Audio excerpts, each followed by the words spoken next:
Hello friends, welcome to my YouTube channel Satyam sir physics classes. Friends, आज के इस lecture में हम लेकर आए हैं एक और एप्लीकेशन ऑफ गॉसेस लॉ, जिसका नाम है intensity of electric field due to a straight long current carrying wire. हमारे पास यदि कोई ऐसा लॉन्ग वायर है जिसमें करंट फ्लो हो रही है, मीन्स जिसको चार्ज दिया गया है, मीन्स जो कंडक्टिंग वायर है, तो उस वायर के चारों तरफ भी फ्रेंड्स हम जानते हैं कि एक इलेक्ट्रिक फील्ड जनरेट हो जाएगा और उस इलेक्ट्रिक फील्ड में वायर की वजह से जो इंटेंसिटी आएगी उस इंटेंसिटी को हम फाइंड करेंगे bye the Gauss's law. So friends, इसको फाइंड करने के लिए क्या डायग्राम बनाया जाएगा देखते हैं। सो फ्रेंड्स, मान लेते हैं कि हमारे पास एक करंट कैरिंग वायर है जिसका नाम है XY, और मान लेते हैं कि इस वायर को हम टोटल प्लस Q चार्ज दे देते हैं। तो जब हम इसको प्लस Q चार्ज देंगे तो वो प्लस Q चार्ज इस वायर पर यूनिफॉर्मली डिस्ट्रीब्यूट हो जाएगा। यूनिफॉर्मली डिस्ट्रीब्यूट होने की वजह से पूरे वायर पर एक जैसा चार्ज होगा। तो जब इसके चारों तरफ हम बात करेंगे तो यहाँ पे इसके चारों तरफ जनरेट हो जाएगा एक इलेक्ट्रिक फील्ड। उस इलेक्ट्रिक फील्ड में किसी एक पॉइंट पर, जैसे कि हम मान लेते हैं कि हमें इस पॉइंट पर, जिसको हम P पॉइंट नाम दे रहे हैं, हमें यहाँ पे फाइंड करनी है intensity of the electric field. Friends, इस वायर में चूंकि हमने चार्ज दे रखा है और वो यूनिफॉर्मली डिस्ट्रीब्यूट है, तो यूनिफॉर्मली डिस्ट्रीब्यूट होने की वजह से पूरे वायर का चार्ज सेम है, और सेम होने की वजह से अगर हम इस वायर की इलेक्ट्रिक फील्ड लाइंस ड्रॉ करते हैं तो वो इस वायर के परपेंडिकुलरी ड्रॉ होंगी, यानी कि सारी की सारी जो इलेक्ट्रिक फील्ड लाइंस होंगी इस प्रकार होंगी, जो परस्पर कैसी होंगी, म्यूचुअली पैरेलल होंगी। और जो हम जानते हैं वो ये है कि जो इलेक्ट्रिक फील्ड लाइंस होती हैं वो किसी भी पॉइंट पर intensity of the electric field बताती हैं। तो अगर हम ये बात करें कि कोई इलेक्ट्रिक फील्ड लाइन है जो P पॉइंट से गुजर रही है, तो उसकी डायरेक्शन इस प्रकार होगी, जिसे हम intensity of the electric field की डायरेक्शन कहेंगे। अगर हम ये मान लें कि जो हमारा P पॉइंट है वो वायर से परपेंडिकुलर डिस्टेंस R पर रखा हुआ है, तो इस P पॉइंट पर intensity of the electric field की डायरेक्शन वायर के परपेंडिकुलर होगी। फ्रेंड्स, हम ये जानते हैं कि हमें इस इंटेंसिटी को फाइंड करने के लिए गॉसेस लॉ का यूज करना है, लेकिन जो गॉसेस लॉ है वो हम तभी अप्लाई कर सकते हैं जब हमारे पास कोई क्लोज्ड सरफेस हो। तो यहाँ पे तो हमें कोई क्लोज्ड सरफेस दिखाई नहीं दे रही, तो इसके लिए हम क्या करेंगे, इस वायर के अराउंडली एक क्लोज्ड सरफेस की इमेजिनेशन करेंगे। तो इसके लिए हम मान लेते हैं कि जो वायर है वो हमारी एक एक्सिस मान लेते हैं इस वायर को, और R डिस्टेंस जो हमने P पॉइंट की ले रखी है इसको हम रेडियस ले लेते हैं, और साथ में कुछ लेंथ का एक सिलेंडर ड्रॉ करेंगे। हम ये इमेजिन कर लेंगे कि एक क्लोज सरफेस है जो कि एक सिलेंडर है, इस प्रकार जैसे कि हम ये बना रहे हैं।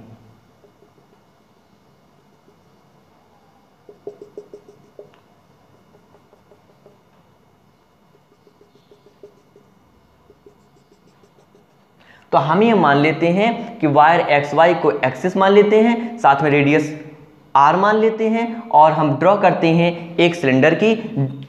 R रेडियस लेने की वजह से जो हमारा P पॉइंट होगा वो सिलेंडर की सरफेस पर आ जाएगा।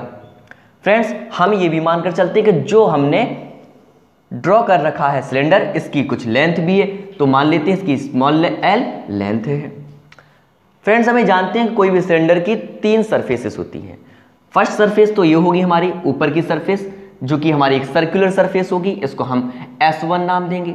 और इस सरफेस की जो डायरेक्शन होगी वो सरफेस की जो डायरेक्शन रहती है वो उसकी एरिया के परपेंडिकुलर रहती है, तो इसकी एरिया की जो डायरेक्शन है वो अपवर्ड्स ऊपर की ओर होगी, क्योंकि ये हमारा एक सर्कुलर प्लेन है, तो हम S1 की जो डायरेक्शन है ऊपर की ओर दिखा रहे हैं।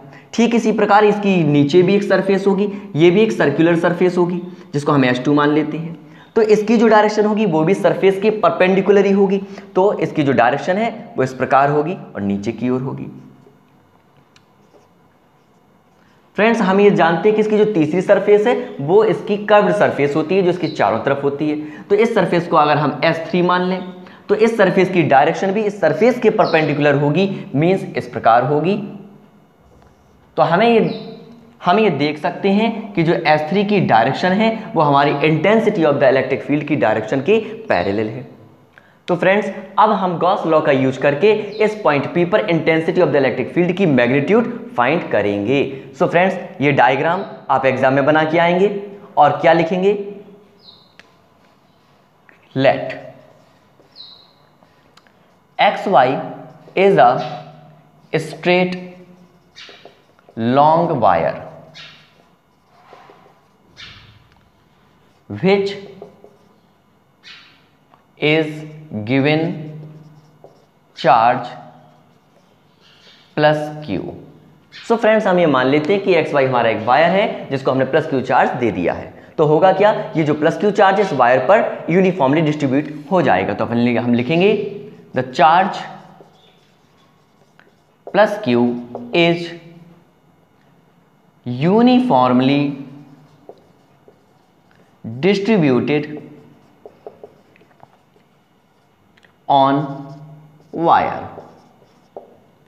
फ्रेंड्स हमें क्या करना है, इस वायर से परपेंडिकुलर डिस्टेंस स्मॉल r पर एक पॉइंट P है जिस पर हमें फाइंड करनी है intensity of the electric field. So हम लिखेंगे we are to find intensity of electric field at a point P at perpendicular distance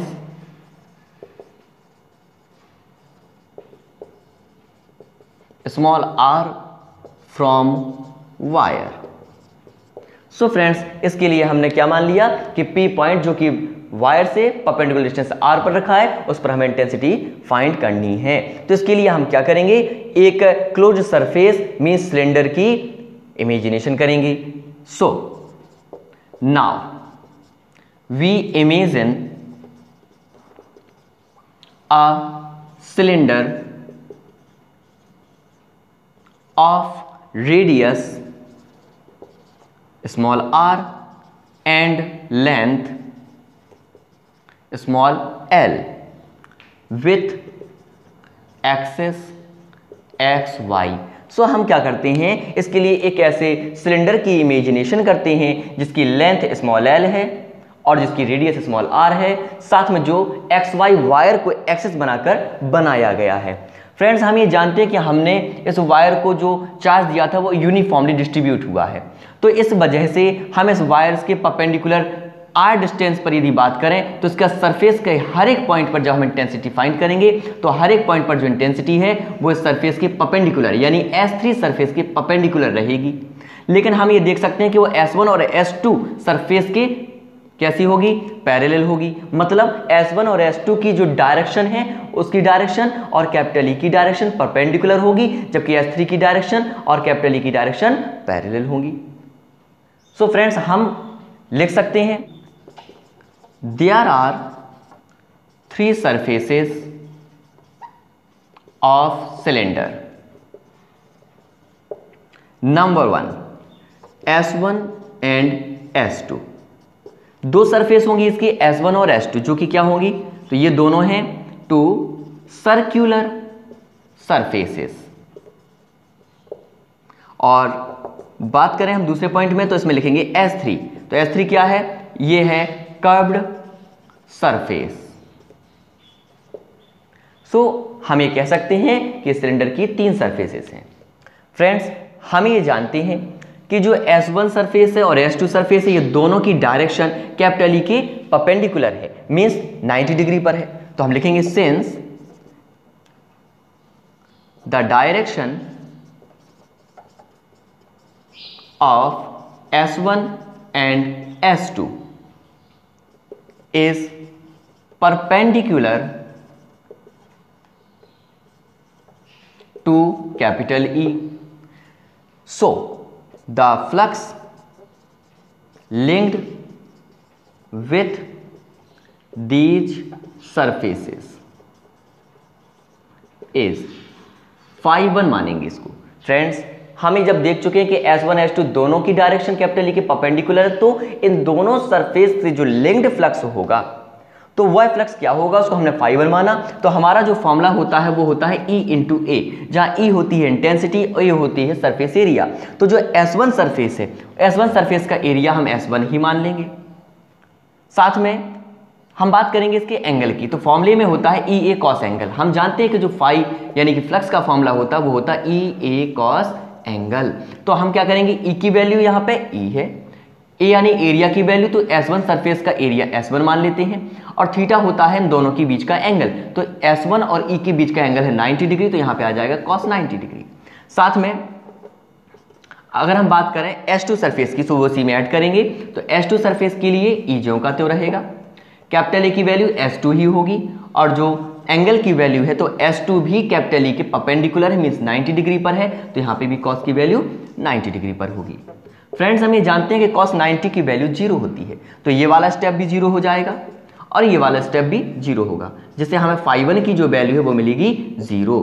इसे देंगे हम equation number first. So friends इस प्रकार हमने S1 और S2 से लिंक्ड टोटल फ्लक्स जो कि φ1 है वो फाइंड कर लिया, वो हमें मिला 0।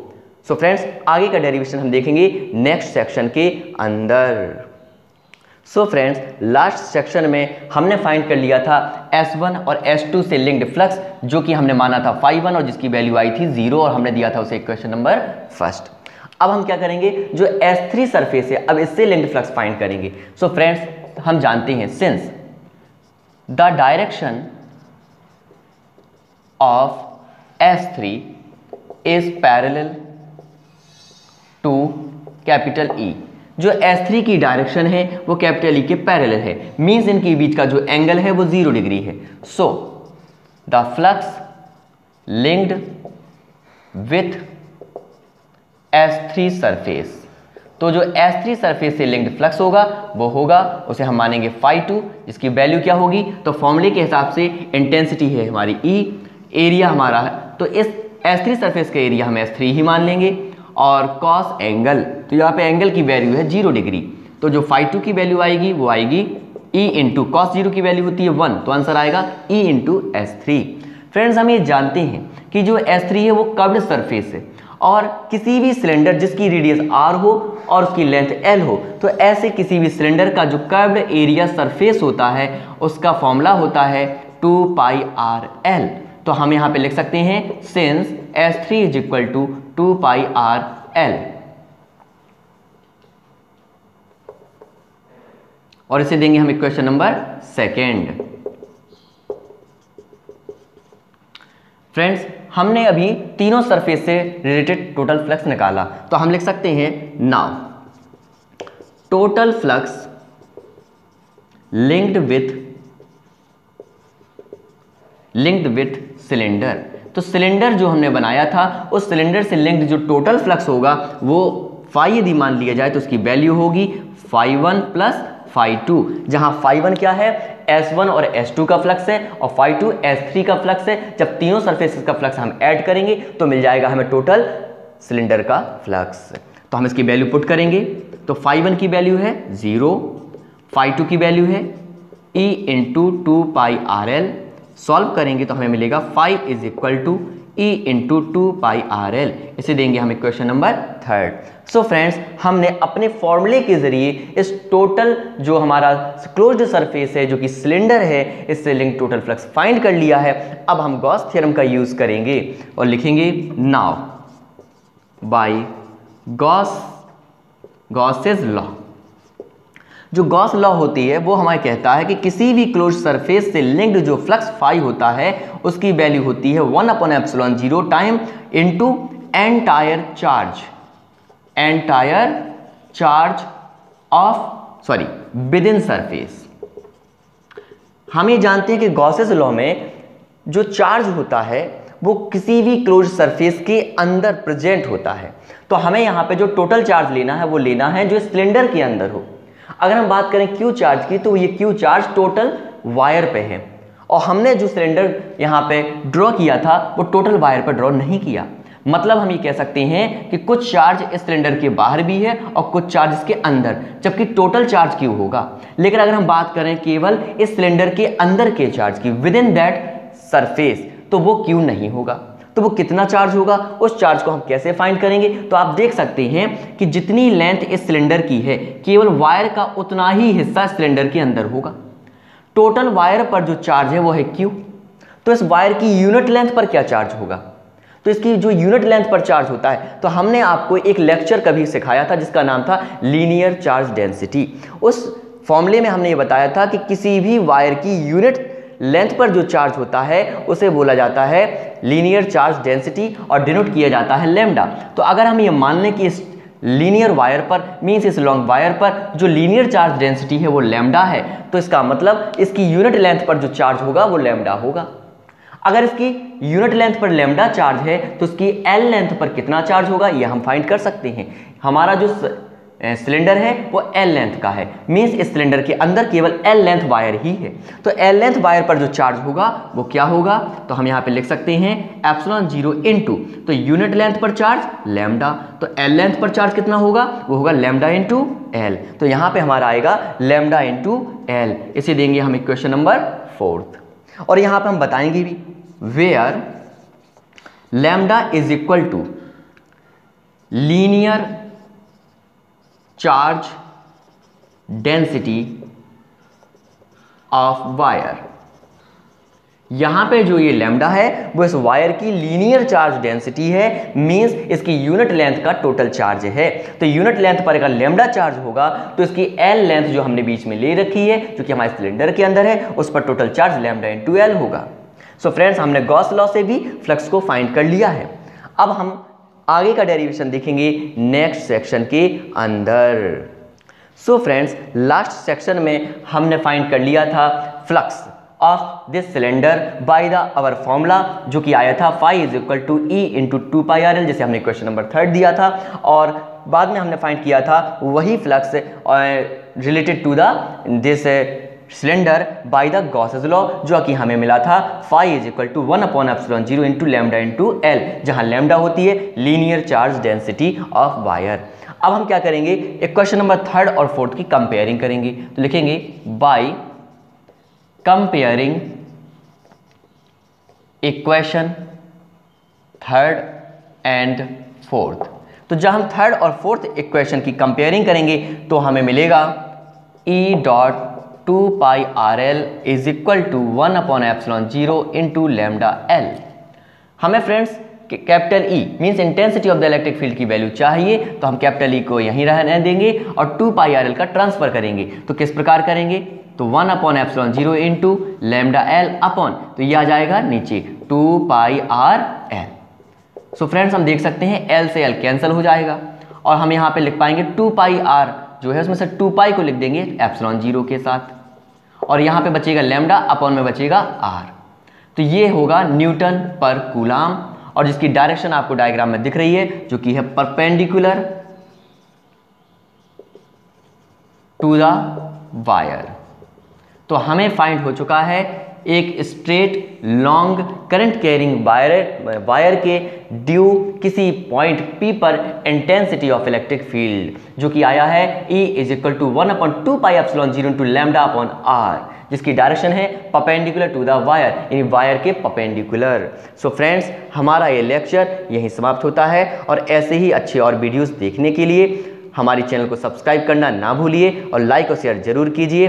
अगर आपको कोई ऐसे टॉपिक की वीडियो चाहिए जो अभी तक मैंने नहीं बनाई है तो आप कमेंट सेक्शन में जरूर बताइए, मैं अपनी अच्छे से अच्छी कोशिश करूंगा और आप तक वो वीडियो अवश्य पहुंचाऊंगा। Thank you.